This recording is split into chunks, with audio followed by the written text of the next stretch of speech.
Chapter 2. Mark Miller. Miss Jules rang her cowbell. "I would like you to meet Mark Miller," she said. "He and his family just moved here all the way from Macedonia." Everyone stared at the new kid. He stood at the front of the room. His knees were shaking. He hated having to stand in front of the class. It was as if Miss Jules had brought him in for show and tell. He felt like some kind of weirdo. He just wanted to sit at a desk and be like everybody else. But worst of all, his name wasn't Mark Miller. He was Benjamin Nushmut, and he had moved from Hempleton, not Macedonia. But he was too scared to mention that to Miss Jules. He was afraid to correct a teacher.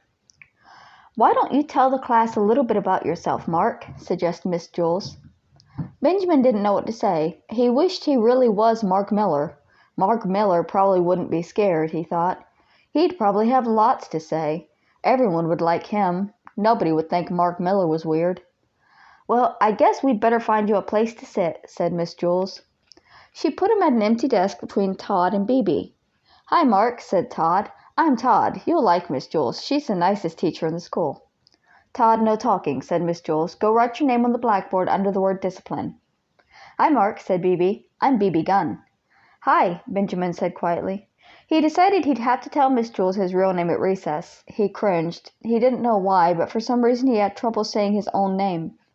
"And what's your name, little boy?" an adult would ask him. "Benjamin Nushmut," he'd answer. "What?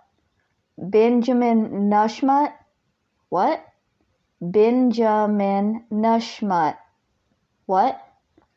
Benjamin Nushmut. What? Benjamin Nushmut. Oh, nice to meet you, Benjamin." He never knew what it was that made the person suddenly understand. When the bell rang for recess, everyone charged out of the room. Benjamin slowly walked to Miss Jules' desk. Somehow he had to tell her. Miss Jules was sorting papers. "Oh, hello, Mark," she said. "How are you enjoying the class so far?" "Fine," said Benjamin. "Good, I'm glad to hear that," said Mrs. Jules. Benjamin shrugged and walked out of the room. If I had told her my name, she would have thought I was weird for not telling her sooner, he realized. He stood at the top of the stairs and looked down. Recess was only 10 minutes long. It didn't seem worth it to go all the way down and then come all the way back up. He didn't have any friends down there anyway. He had never been more unhappy in his whole life. He sat on the top step. "Mark Miller," he said out loud. It was an easy name to say. Mark Miller probably would have made lots of friends by now, he thought. Suddenly he heard a low rumble, and then the stairs began to shake. It felt like an earthquake. "This whole stupid school is going to fall over," he thought. He put his head between his knees. The rumbling got worse. "I'm going to die and nobody will even know who I am," he worried. The new kid, Mark Miller, the weirdo. But it wasn't an earthquake. It was just all the kids running back up the stairs. "Hey, Mark, why are you sitting that way?" asked Dee Dee. "She looked funny," said Ron. Benjamin looked up.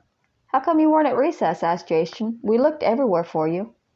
"Couldn't find you at the playground," asked Calvin. "Couldn't find the playground?" asked Calvin. "It's just straight down," said Bebe. "You can't miss it." "But don't go in the basement," warned Sherry. "Whatever you do, don't go in the basement." "We'll go down together at lunch," said Todd. "That way you won't get lost." Benjamin smiled. He was glad everyone seemed to like him, or at least they liked Mark Miller. He wondered if they'd like Benjamin Nushmut too. "The bell is rung," said Miss Jules, standing in the doorway. "Now everyone get inside." She made Todd put a check next to his name on the board for being late. Miss Jules handed a stack of worksheets to Damon and asked him to pass them out to the rest of the class. Benjamin looked at his worksheet. At the top right corner there was a place to put his name. He didn't know which name to put there, Mark Miller or Benjamin Nushmut. He left it blank and started working on the first problem. Louis, the yard teacher, entered the room carrying a white paper sack. "Benjamin forgot his lunch," he said. "His mother just brought it." "Who?" asked Miss Jules. "Benjamin," said Louis. "Oh, there's no Benjamin in my class," said Mrs. Jules. "Are you sure?" asked Louis. "It looks like a good lunch." "I know the names of the children in my class," Miss Jules said. "Well, I'll just leave it here until I figure this out," said Louis. He left the lunch on Miss Jules' desk and walked out of the room. Benjamin frowned. He looked at the white paper sack on Miss Jules' desk. He couldn't tell Miss Jules' real name now. She'd think he was making it up just to get a free lunch.